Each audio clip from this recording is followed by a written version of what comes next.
பொன்னியின் செல்வன் 3ஆம் அத்தியாயம் விண்ணகர கோவில். இதுக்கு முந்தின அத்தியாயத்தில் பல்லக்கில் ஒரு பெண் வந்தாங்க. அவங்க அலறிட்டு அந்த பல்லக்கு திரையை மூடினதை வந்தியத்தேவன் பார்த்துட்டு நம்ம பின்னால் யாரையோ பார்த்து தான் இந்த பெண் இப்படி அலறாங்கன்றதை யூகிச்சு திரும்பி பார்க்குறான். அப்படி அவன் பின்னால் பார்க்கும்போது அங்கே யார் நின்றுட்டு இருந்தாங்கன்னா, ஒரு மரத்தில் சாஞ்சு ஆழ்வார்க்கடியான் நம்பி தான் நின்றுட்டு இருந்தாரு.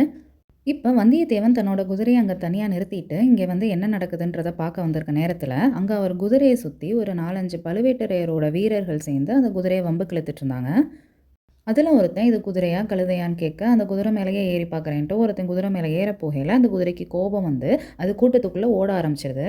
இங்கே நடக்கிறதையெல்லாம் கவனிச்சிட்டு இருந்த ஆழ்வார்க்கடியான் நம்பி இது வந்தியத்தேவனோட குதிரை தான் அப்படின்றத கண்டுபிடிச்சாரு. அவர் வந்தியத்தேவன்ட்ட, இங்கே பாரு, பழுவூர் வீரர்கள் உன் குதிரையை இப்படி விரட்டி விட்டுட்டாங்க, நீ என்கிட்ட காமிக்கிற வீரத்தை அவங்கக்கிட்ட காமிக்கலாமே அப்படின்னு சொல்லிட்டு கேட்குறாரு. இது எல்லாமே வந்தியத்தேவனோட கண்ணு முன்னாடி ரொம்ப சீக்கிரமாக நடந்துட்டுருக்கு. அப்போ அவனுக்கு ரொம்ப கோவம் வருது. ஆனாலும் அங்கே இருக்கிற பழுவூர் வீரர்களோட போய் இப்போ சண்டை போடுறதுல எந்த அர்த்தமும் இல்லை அப்படின்னு அவன் நினச்சிட்டு ரொம்ப அமைதியாக இருக்கான். குதிரை கொஞ்சம் தூரம் ஓடிட்டு அந்த பக்கம் போய் நின்றுடுன்றது வந்தியத்தேவனுக்கு தெரிஞ்சிருக்கு. அதனால அவன் அங்கே கொஞ்சம் நேரம் காத்திருந்துட்டு தன்னோட குதிரையை தேடி போகிறான். தன்னோட குதிரையை பார்த்துட்டு வந்தியத்தேவன் அதோட முதுகில் தட்டி அதை சாந்தப்படுத்திட்டு இந்த பக்கம் பார்த்தா அங்கே இருக்க மக்கள் ஏன் உன்னோட குதிரை கூட்டத்தில் கூட்டிகிட்டு வந்த, இங்கே பாரு எவ்வளோ பிரச்சனை ஆகிடுச்சு அப்படின்னு சொல்கிறாங்க. அதில் இன்னொருத்தர் சொல்கிறாரு, பாவம் இவன் என்ன பண்ணுவான், அந்த பழுவூர் வீரர்கள் இப்படி செஞ்சதுக்காக இவங்க என்ன பண்ண முடியும் அப்படின்னும் சொல்கிறாங்க. சரி, ஒரு பிரச்சனை முடிஞ்சதே அப்படின்னு சொல்லிட்டு இந்த பக்கம் திரும்பினா இங்கே ஆழ்வார்க்கடியான் நம்பி அங்கேயே நின்றுட்டுருக்காரு. இதனடா வம்பா போச்சு, இவர் நம்மளை விட்டுட்டு போக மாட்டார் போலையே, சரி என்னன்னு தான் கேட்கலாம் அப்படின்ட்டு வரான். ஆழ்வார்க்கடியான் நம்பி வந்தியத்தேவன்ட்ட, தம்பி நீ எந்த பக்கம் போகிறாய் அப்படின்னு சொல்லிட்டு கேட்குறாரு. அதுக்கு அவன் ரொம்ப வேடிக்கையாக, கொஞ்சம் மேற்கு பக்கம் சென்று பிறகு தெற்கு பக்கம் திரும்பி சிறிது கிழக்கு பக்கம் வளைத்து கொண்டு போய் அப்புறம் தென்மேற்கு பக்கம் போவேன் அப்படின்னு சொல்கிறான். அதையெல்லாம் நான் கேட்கல, இன்றைக்கி ராத்திரி எங்கே தங்குவ அப்படின்னு தான் நான் கேட்குறேன் அப்படின்னு ஆழ்வார்க்கடியான் சொல்லல. நீ ஏன் அதை கேட்கணும் அப்படின்னு வந்தியத்தேவன் கேட்குறான். இல்லை, ஒரு வேளை கடம்பூர் சம்புவரையர் அரண்மனையில் நீ தங்குறதா இருந்தால் எனக்கு அங்கே ஒரு வேலை இருக்குது, நான் உன் கூடவே வருவேன் அப்படின்னு ஆழ்வார்க்கடியான் நம்பி சொல்லல. வந்தியத்தேவனுக்கு ஒரே ஆச்சரியமாக இருக்குது. இவருக்கு என்ன மந்திரம்லாம் தெரியுமா, என்ன நம்ம அங்கே போகிறது இவருக்கு எப்படி தெரியும் அப்படின்னு சொல்லி யோசித்துக்கிட்டே, உங்களுக்கு மாய மந்திரம்லாம் தெரியுமா, நான் அங்கே போகிறது உங்களுக்கு எப்படி தெரியும் அப்படின்னு கேட்குறான். அதுக்கு ஆழ்வார்க்கடியான் நம்பி சொல்கிறாரு, இதில் என்ன அதிசயம், இன்றைக்கி பல ஊர்களில் இருந்து பல விருந்தாளிகள் அங்கே தான் வராங்க அப்படின்னு சொல்கிறாரு. நிஜமாவா அப்படின்னு வந்தியத்தேவன் கேட்கல. ஆமாம், உனக்கு தெரியாதா என்ன, யானை, குதிரை, பல்லக்கு, பரிவட்டம் இது எல்லாமே கடம்பூர் அரண்மனையை சேர்ந்தது தான். பழுவேட்டரையரை அழைக்கிறதுக்காக தான் வந்திருக்காங்க அப்படின்னு ஆழ்வார்க்கடியான் சொல்கிறார். பெரிய பழுவேட்டரையர் தங்குற இடத்துல தானும் தங்குறதுக்கு ஒரு வாய்ப்பு கிடைக்கிறதெல்லாம் ரொம்ப கஷ்டம் அப்படின்னு வந்தியத்தேவன் யோசித்துக்கிட்டே இருக்கான். அவரோட ஒரு பழக்கம் கிடைக்கிறதுக்கு ஒரு சந்தர்ப்பம் ஏற்படலாம் அப்படின்ற எண்ணம் அவன் மனசில் ஓடுது. அவன் இப்படியெல்லாம் யோசித்துக்கிட்டே இருக்கையில ஆழ்வார்க்கடியான் நம்பி, தம்பி எனக்கு ஒரு உதவி செய்வாயா அப்படின்னு சொல்லிட்டு கேட்குறாரு. உனக்கு நான் என்ன உதவி செய்ய முடியும், நானே இந்த பக்கத்துக்கு புதுசு அப்படின்னு வந்தியத்தேவன் சொல்லல. ஆழ்வார்க்கடியான் நம்பி கேட்குறாரு, இல்லை உன்னால் செய்ய முடிகிற ஒரு உதவியை தான் நான் கேட்க போகிறேன். என்ன இன்னைக்கு கடம்பூர் அரண்மனைக்கு மட்டும் கூட்டிகிட்டு போ அப்படின்னு ஆழ்வார்க்கடியான் சொல்கிறாரு.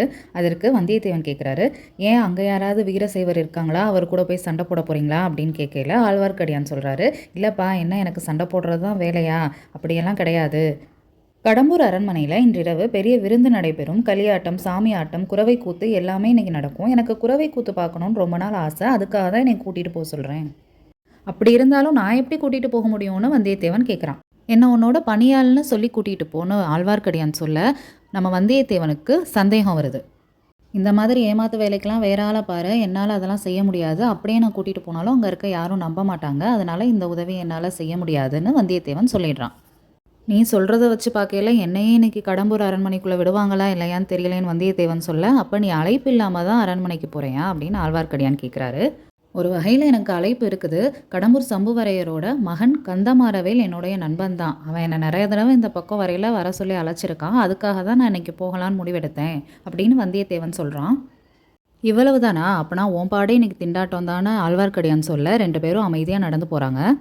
இன்னும் ஏன் என்னையே தொடர்ந்து வந்துட்டுருக்கேன்னு வந்தியத்தேவன் கேட்க ஆழ்வார்க்கடியான் சொல்கிறாரு, அதே கேள்வியை நானும் கேட்கலாமே, நீ ஏன் என்னை தொடர்ந்து வந்துக்கிட்டே இருக்க, வழி தெரியாததுனால தான். சரி நம்பி, நீ இப்போ எங்கே போய்கிட்டு இருக்க அப்படின்னு வந்தியத்தேவன் கேட்டுட்டு, ஒருவேளை கடம்பூர் அரண்மனைக்கு தானா அப்படின்னு கேட்குறான். எங்கே, நீ தான் என்னை அங்கே கூட்டிகிட்டு போக மாட்டேன்னு சொல்லிட்டே, அதனால் நான் விண்ணகர கோவிலுக்கு தான் போகிறேன் அவர் ஆழ்வார்க்கடியான் சொல்கிறாரு. அதுக்கு வந்தியத்தேவன், ஓ வீரநாராயண பெருமாளை சந்திக்கவா? ஆமாம்னு ஆழ்வார்க்கடியான் சொல்கிறாரு. நானும் அந்த ஆலயத்துக்கு பெருமாளை பார்க்கணுமே அப்படின்னு வந்தியத்தேவன் கேட்க, ஒருவேளை விஷ்ணு ஆலயத்துக்கு நீ வரமாட்டேன்னு நான் நினச்சேன், அதனால தான் நான் உன்னை கூப்பிடலை. இங்கே ஈஸ்வர முனிகள்ன்ற பட்டர் இருக்கார், பெருமாளுக்கு கைங்கரியம் செய்து வர்றாரு, அவர் ஒரு பெரிய மகான் அப்படின்னு ஆழ்வார்க்கடியான் சொல்கிறாரு. என்னது கோவில்ல இவ்வளோ கூட்டமா இருக்கே! இன்னைக்கு எதுவும் விசேஷமான்னு வந்தியத்தேவன் கேட்க, ஆமா இன்னைக்கு ஆண்டாளோட திருநட்சத்திரம். ஆடி 18ஓட இன்னைக்கு ஆண்டாளோட திருநட்சத்திரமும் சேர்ந்ததுனால தான் இவ்வளவு கூட்டம்னு ஆழ்வார்க்கடியான் சொல்றாரு. இவங்க பேசிக்கிட்டே இருக்கையில கோவில் கிட்ட வந்துட்டாங்க.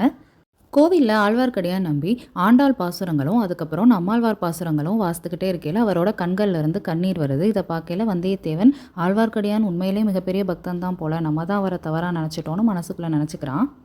கோவில விட்டு வெளியே வந்ததும் வந்தியத்தேவன் ஆழ்வார்க்கடியான்ட்ட, "நம்பி நீங்க பெரிய பக்தரா இருப்பீங்க போல. அது தெரியாம நான் உங்கள்ட்ட ஏதாவது தவறா பேசியிருந்தேன்னா என்ன மன்னிச்சிடுங்கன்னு" கேட்க, ஆழ்வார்க்கடியானும், "சரிப்பா நான் உன்ன மன்னிச்சிடுறேன். ஆனா நீ எனக்கு ஒரு உதவி மட்டும் செய்யணும்னு" கேட்குறாரு. "நீங்க கேட்குற உதவிய தான் என்னால பண்ண முடியாதுன்னு சொல்லிட்டேனேன்னு" வந்தியத்தேவன் சொல்ல, "இல்லப்பா இது வேற விஷயம். ஒரு சிறிய சீட்டு ஒண்ணு குடுக்குறேன். இத கடம்பூர் அரண்மனையில நீ தங்குனேன்னா தக்க சமயம் பார்த்து ஒருத்தவங்கட்ட குடுக்கணும்னு" சொல்ல, வந்தியத்தேவன் அது யாருன்னு கேட்குறான். பழுவேட்டரையரோட யானைக்கு பின்னால மூடு பல்லக்குல ஒரு பெண் போனால அவகிட்ட தான் இந்த சீட்டை கொடுக்கணும்னு ஆழ்வார்க்கடியான் வந்தியத்தேவன்ட்ட சொல்றாரு.